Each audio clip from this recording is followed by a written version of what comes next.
시청자 여러분 안녕하십니까? BOA 모닝뉴스 시작합니다.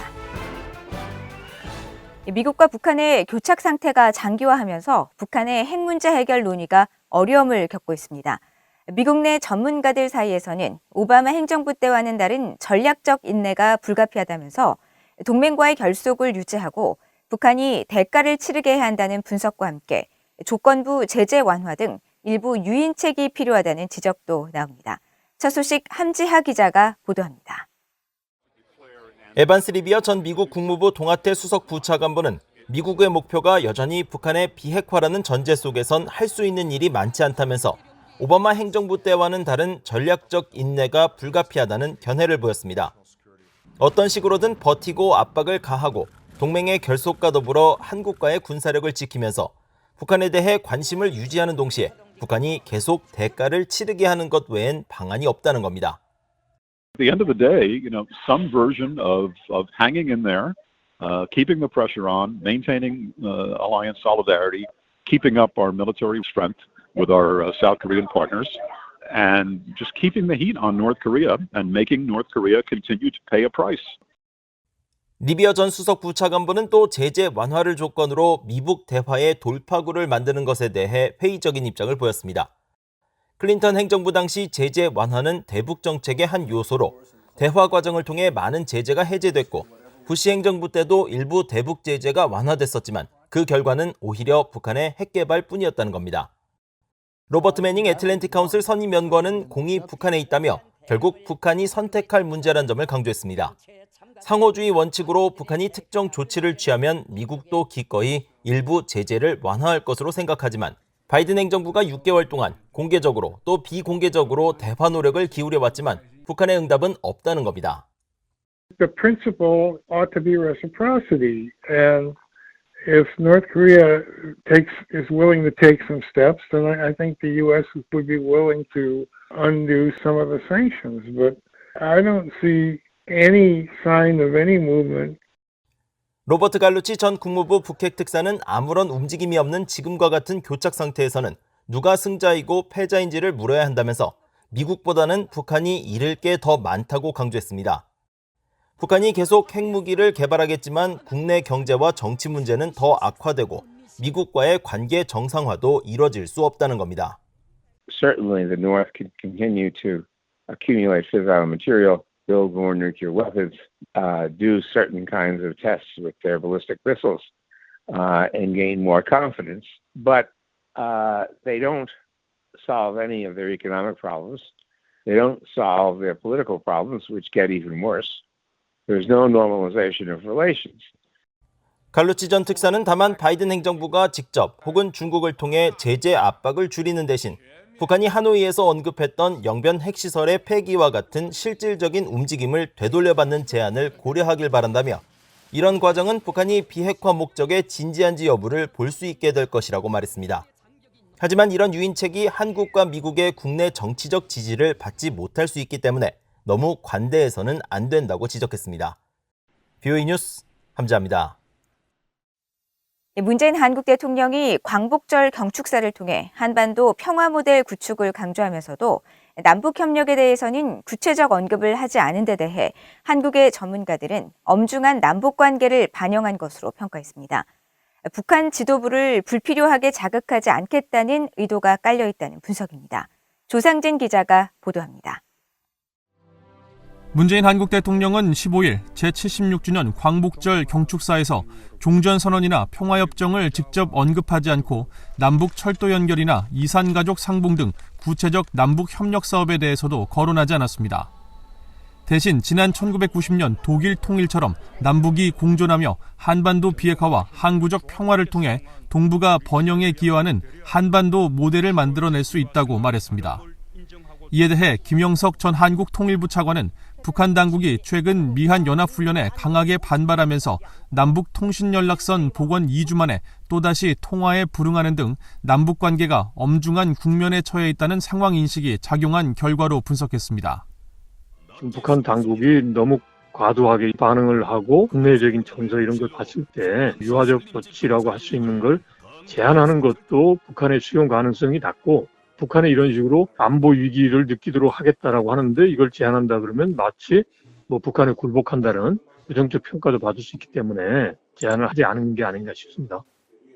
한국 정부 산하 국책 연구기관인 통일연구원 조한범 박사는 지금은 어떤 구체적 협력 제안도 거꾸로 북한을 자극할 가능성이 크다고 판단했을 것이라면서 문재인 정부가 한반도 긴장 고조 국면을 진정시키고 대화 분위기를 이어간다는 측면에서 대북 메시지를 원론적 수준에서 관리한 것으로 보인다고 지적했습니다.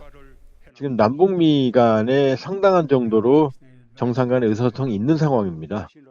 그러나 한미연합훈련을 명분 삼아서 북한이 반발하고 있는 상황이거든요. 따라서 지금은 상황을 지켜보고 진정 국면으로 진입하는 게 중요한 순간이고요.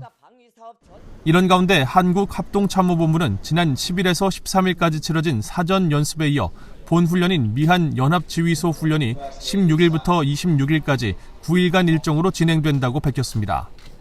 이번 훈련은 같은 신종 코로나 바이러스 상황에서 실시된 지난 3월 전반기 훈련 때보다 참가 병력 규모가 더 줄어든 것으로 전해졌습니다.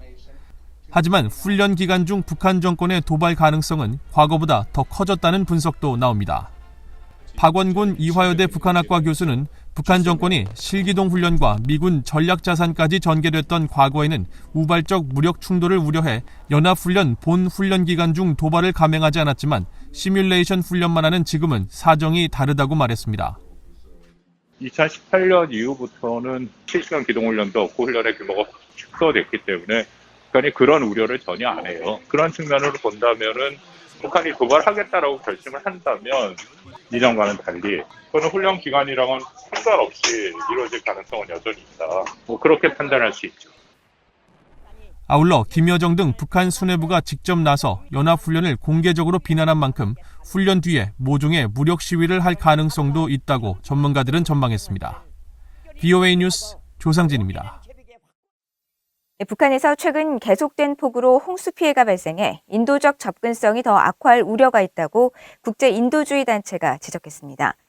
스위스 제네바에 본부를 둔 비정부기구 에이캡스는 최근 발표한 주간 보고서를 통해 지난 1일부터 3일까지 함경남도와 함경북도에 내린 거센 폭우로 홍수가 발생해 도로와 철도, 교량을 비롯해 농경지와 주요 기반시설이 큰 침수 피해를 입었다고 밝혔습니다. 그러면서 현재 북한 인민군이 피해 지역에서 대대적인 구호 활동에 나서고 있지만 신종 코로나 바이러스 방역 조치로 인한 봉쇄 때문에 대응이 어려울 것이라며 홍수 피해로 인한 북한 내 인도적 접근이 더욱 어려워질 가능성이 커졌다고 우려했습니다. 에이캡스는 앞서 지난 6월에 발표한 인도주의 심각도 지수에서 북한 내 인도주의 상황이 매우 위험하다며 심각도 높음 단계인 4단계로 지정하고 북한의 인도주의 상황이 전 세계에서 19번째로 심각하다고 평가한 바 있습니다. 북한이 쿠바에서 벌어지고 있는 반정부 시위를 놓고 미국을 겨냥한 비난을 연일 이어가고 있습니다. 산적한 내부 문제를 겪으면서 불안함을 느끼고 있는 북한 지도부가 주민들을 통제하는 동시에 미국을 압박하기 위한 움직임이라고 미국 내 전문가들은 분석했습니다. 쿠바 반정부 시위에 대해 미국 국무부는 주민들의 기본적 요구를 충족시키지 못한 독재 정권을 비난하는 것이라고 밝혔습니다. 이조은 기자가 보도합니다. 사회주의 국가 쿠바에서 신종 코로나 바이러스 사태 이후 더 심각해진 경제난으로 지친 국민들이 지난달 중순부터 자유를 외치며 동시다발적인 대규모 시위를 벌였습니다.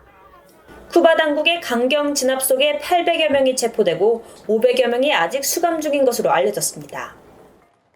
북한의 리성건 외무상은 13일 쿠바 반정부 시위에 대해 미국의 배후 조종으로 발생한 것이며 사회주의 쿠바를 무너뜨리기 위하여 감행한 반혁명적인 행위라고 주장하는 등 쿠바 사태에 대한 미국 음모론을 잇따라 내놓고 있습니다.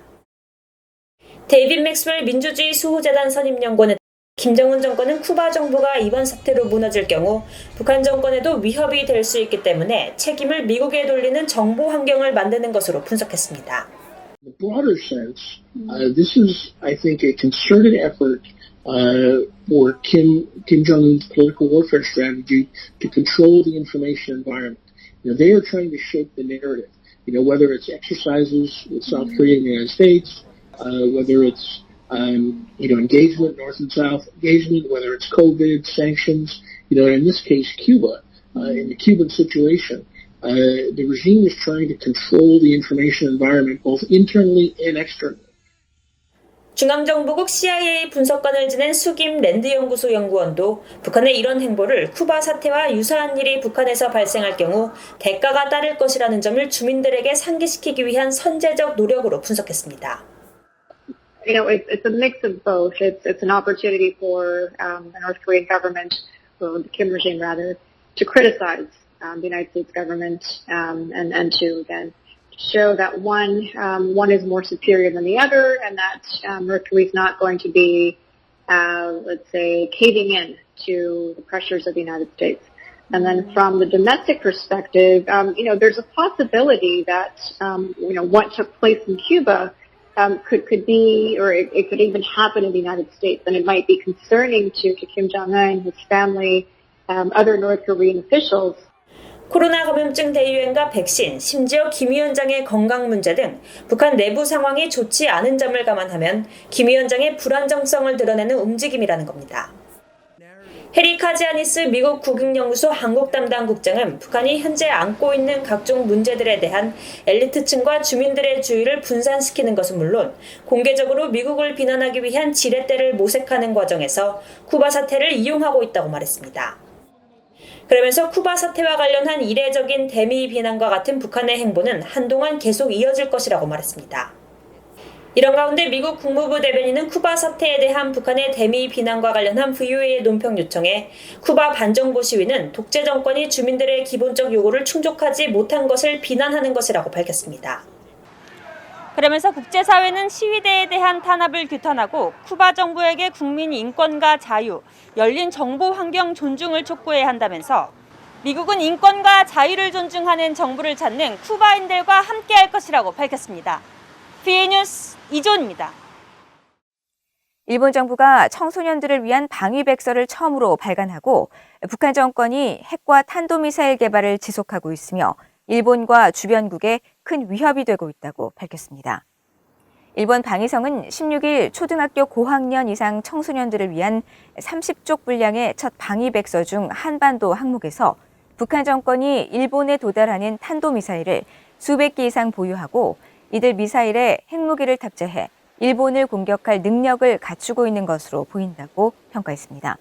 특히 북한은 다양한 사거리의 탄도미사일을 보유하고 이동식 탄도미사일 발사 차량과 지상 발사형 발사대, 잠수함 발사 탄도미사일 SLBM을 개발하는 등 탄도미사일 전력을 강화하고 있다면서 이런 미사일은 언제 어디서 쓸 것인지 미리 대비하기 매우 어렵다고 지적했습니다.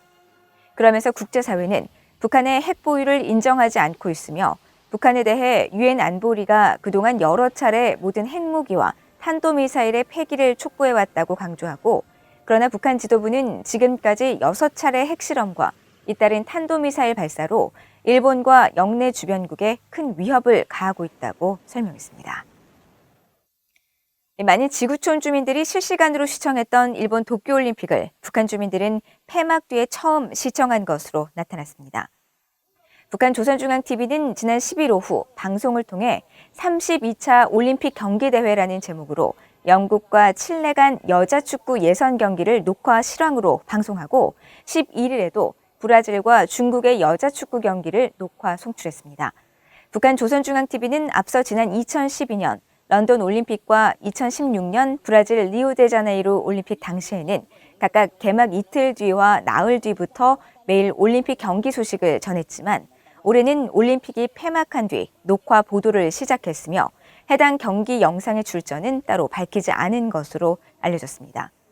북한은 신종 코로나 바이러스 감염증 확산을 이유로 1988년 서울 올림픽 이후 33년 만에 일본 도쿄올림픽에 불참하고 대회 기간 내내 올림픽 소식을 전하지 않았습니다.